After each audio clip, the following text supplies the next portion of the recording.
जनी कमाए काला कातावाए पियावा, जनी कमाए काला कातावाए पियावा। अपन कनिया के साथे अपन रानिया के साथे घर रह जाना हो, रह जाना हो।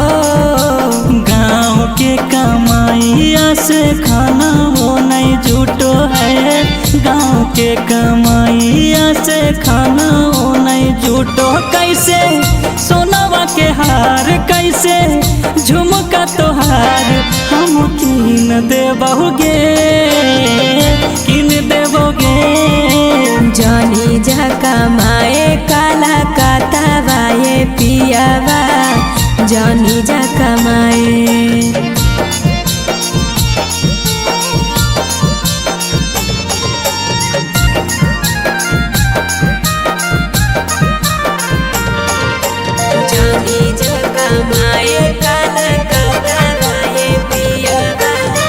ससुर भसुर नहीं घर में छोटा का देवारावा, कैसे के रहबई हमारा लागे बड़ी डरावा।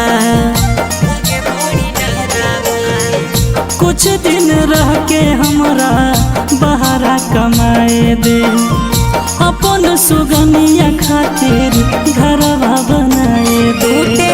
दुख के पहाड़ पड़े विपत हजार संगी रह जाना हो, रह जाना हो।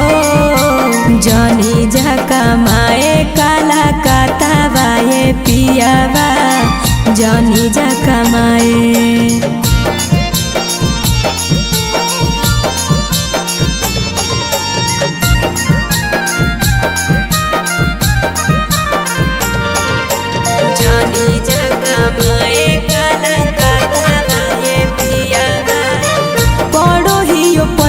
तोहर काली चरण हो, कैसे बतैयो आशीष लगे नहीं मन हो।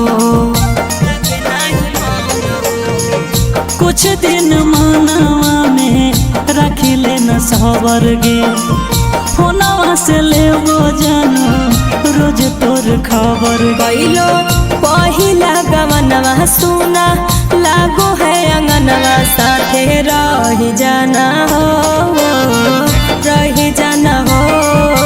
जनी कमाए काला कातावाए पियावा, जनी कमाए।